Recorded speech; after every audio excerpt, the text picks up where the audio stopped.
Remember that time when all the talk was about how Arizona could be the #1 team in the nation? Yeah, that's not going to happen. My name is Adam Green, and let's talk some Wildcats hoops. Arizona's weekend could have been better, as the Cats earned a tough 73-66 win over Stanford before falling to California by a score of...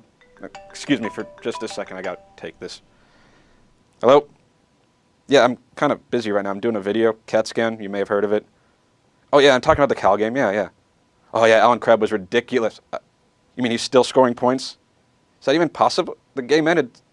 Okay, if you say so. I mean, he was really, really good, but... Okay, well, thanks for the heads up.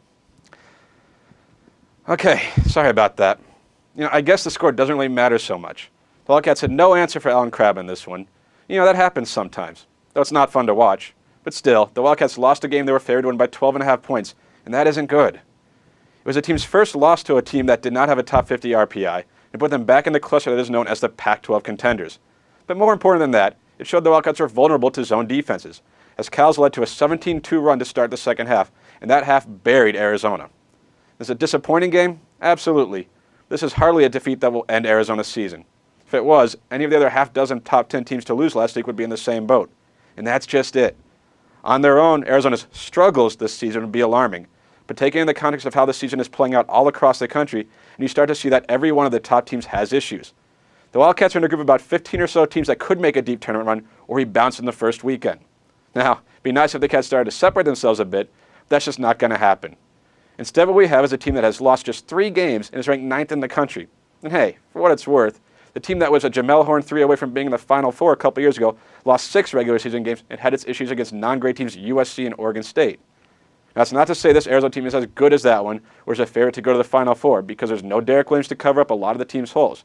These Cats need to figure out how to score against the zone defense and get consistent production from the likes of Mark Lyons, Nick Johnson, and Kevin Parham, who have all had their issues of late. It wouldn't be a bad idea to start this weekend. So Wildcats hit the road to face a couple of teams that nearly beat the Wildcats in Tucson, one of which you kind of maybe sort of actually did beat the Wildcats in Tucson. Arizona's first stop is in Colorado to take on a disappointing Buffaloes team whose record belies the talent on the roster. Spencer Dinwiddie, Askia Booker, and Josh Scott all played well against the Cats in the first meeting, and if Andre Robertson steps up or Sabatino Chen goes off again, this is a very formidable opponent. Oh, it's also an opponent that just swept the Oregon schools on the road and could use another signature win to pad its resume. Think they'd like to get it against Arizona? From there, the Cats will face a not-good Utah team that nearly pulled off the upset in McHale. The Utes have won just 2 Pac-12 games this season, but they're at Washington and versus Colorado. So it's not like they are incapable of playing well. They're just incapable of playing well on a consistent basis.